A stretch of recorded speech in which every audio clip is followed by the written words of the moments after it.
feel safe. I'm trying to achieve you. Bienvenue chez Mamie Homicide.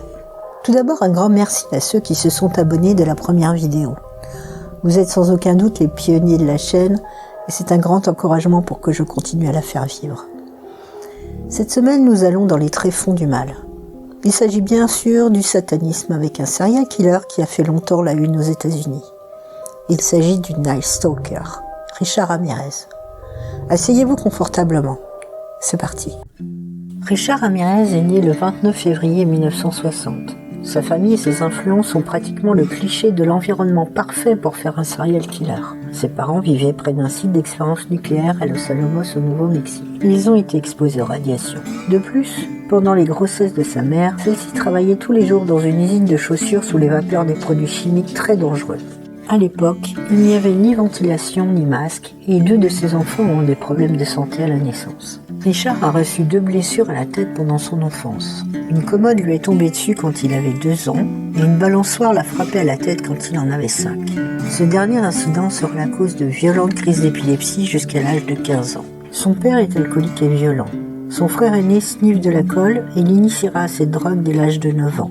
À 12 ans, Richard commence à traîner avec son cousin Mike, un vétéran du Vietnam qui lui montre des polaroïds des gens qu'il a tués, mais pas pendant les combats. Il s'agit de femmes qu'il a violées, torturées et tuées sur place. Cette influence masculine exceptionnelle du nom de Mike tue sa femme d'une balle en plein visage devant les yeux du jeune Ramirez. Mike en prison, Richard déménage chez sa sœur et son beau-frère. Celui-ci était un voyeur nocturne. Il emmène Richard dans ses expéditions et lui apprend tout ce qu'il sait. À 13 ans, il commence à entrer dans les maisons et à voler. À 15 ans, il décroche un travail dans un hôtel Holiday Inn où il utilise son passe pour entrer dans les chambres pendant que les gens dorment, toujours pour voler. Visiblement, cela ne lui suffit pas, puisqu'il utilisera son passe pour essayer de violer une femme. Malheureusement pour lui, le mari le surprend et le tabasse violemment. Il est arrêté, mais les touristes qui ne vivent pas sur place décident de ne pas porter plainte pour ne pas avoir à revenir pour le procès. À 18 ans, en 1978, il part à Los Angeles. Son addiction aux drogues est forte, notamment à la cocaïne. Il arrive à dépenser plus de 1500 $ par semaine pour soutenir cette addiction.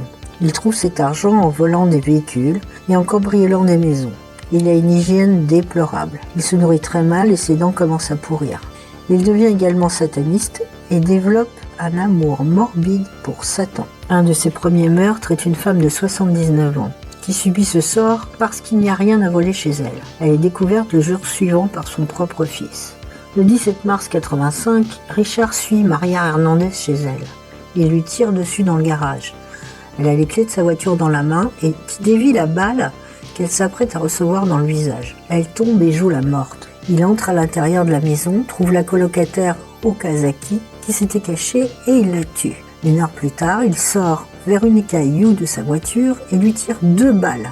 Il la tue et c'est le début d'une frénésie de meurtre qui durera 6 mois. Je ne rentrerai pas dans les détails sordides. Son mode opératoire est assez simple. Le plus souvent, il repère des maisons de personnes faciles à tuer. Personnes âgées, handicapées, femmes. Il trouve une fenêtre ouverte ou une porte. Il tue le mari s'il en a un, viole la femme et quelquefois les enfants. S'ils se défendent, il les tue. S'ils coopèrent, il les laisse vivre. Dans quelques cas, il trace un pentagramme sur le mur ou sur les victimes. Il leur fait dire gloire à Satan ou à jurer sur Satan qu'elle ne cache pas d'argent quelque part. Il ne tue pas simplement, il cambriole également. En juillet-août 85, la police annonce enfin au public qu'un tueur en série court dans les rues de Los Angeles. La frénésie médiatique explose, ainsi que les ventes d'armes. On le nomme dorénavant le Night Stalker. Il est important de noter que Richard Ramirez adorait la publicité de ses crimes dans la presse. Il cherchait cette notoriété, mais la question se pose de savoir s'il n'était pas aussi motivé à tuer pour faire la une des journaux. Début août, Richard sentant la pression monter, il part à San Francisco. Là-bas, il tue Peter et Barbara Pan. Ils seront les 14e et 15e meurtres de Richard. Il revient ensuite à Los Angeles, attaque encore un couple et laisse en vie la femme pour lui dire « Dites-leur que le Night Stalker était là ». La police trouve sa voiture avec une empreinte sur le rétroviseur qu'il a oublié d'effacer. Et il l'identifie parce qu'il avait été précédemment arrêté pour vol de voiture. Sa photo d'identité est maintenant partout dans les journaux. Et il s'en rend compte trop tard. Déjà, 2 femmes le dévisagent dans la rue. Il tente de voler le véhicule d'une autre femme, mais un passant l'en empêche. La foule hurle et le poursuit. L'un d'entre eux parvient à frapper Ramirez à la tête et il le cloue au sol jusqu'à l'arrivée de la police. Le procès coûtera près de 2 millions de $.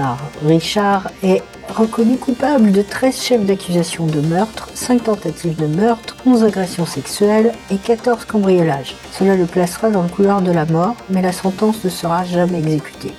Il meurt le 7 juin 2013 à l'âge de 53 ans d'un lymphome au Marine General Hospital. Sur l'échelle du mal du psychiatre Michael Stone, Richard Ramirez est classé 17 sur un total de 22.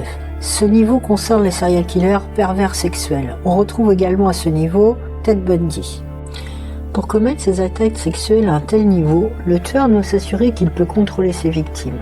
C'est pourquoi leur trait commun est le profil vulnérable des dites victimes, ou leur incapacité à réagir pour se défendre. Ramirez s'introduisait dans les maisons quand les occupants étaient dans leur lit, position où ils étaient les plus vulnérables.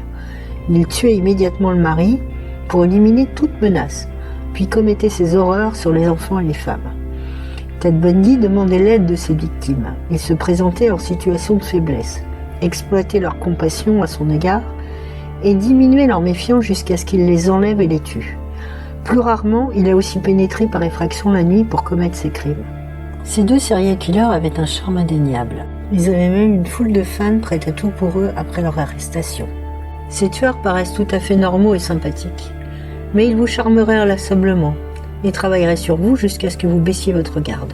Soyez en désaccord avec eux ou tentez de les défier d'une manière ou d'une autre, et le mince plaquage de charme craque immédiatement pour faire place à une rage déchaînée.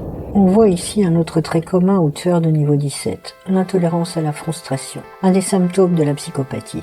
Un autre symptôme est l'absence de peur. Au tribunal, Bundy et Ramirez se sont révélés insensibles à la perspective d'être potentiellement condamnés à mort. Pire encore, ils ont ignoré leurs propres avocats au détriment de leur propre défense.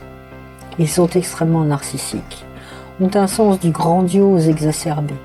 Leur ego a donc rapidement pris le dessus. Par exemple, Ramirez a utilisé son procès pour faire l'apologie du satanisme, choquant les médias aussi souvent que possible et se délectant de faire des interviews et des unes de journaux. Ted Bundy a carrément souhaité assurer sa défense lui-même, ce qui a produit des situations rocambolesques et totalement ridicules, où on l'a vu demander en mariage une de ses fans appelée à la barre dans l'espoir d'attendrir le jury. Carol, do you want to marry me? And I want to marry you. Les tueurs du niveau 17 sont motivés par le frisson, le viol et le meurtre lui-même, ainsi que le pouvoir qu'ils en retirent à être aussi dominants sur les autres. Dans ce genre de tueurs, il y a un fort sentiment d'importance personnelle et de supériorité. Ils ne vont pas jusqu'à torturer leur victime de manière prolongée. Ils assassinent la victime afin d'obtenir une gratification sexuelle. En d'autres termes, le tueur de niveau 17 est excité par la domination et le pouvoir sur la personne ou son cadavre dans les cas de nécrophilie. Les psychopathes qui utilisent la torture sont réservés au niveau supérieur de l'échelle du Dr Stone. Et oui, il y a pire. Dites-moi dans les commentaires si vous souhaitez que je fasse une série sur cette échelle du mal. Quant à Ramirez et aussi Bundy d'ailleurs, ils auraient été plus intelligents, ils ne se seraient peut-être jamais fait prendre, surtout à cette époque. Mais leur narcissisme a clairement provoqué leur chute. Si vous avez apprécié cette vidéo, n'hésitez pas à mettre un pouce bleu, cela m'aide beaucoup. D'ici là, prenez soin de vous.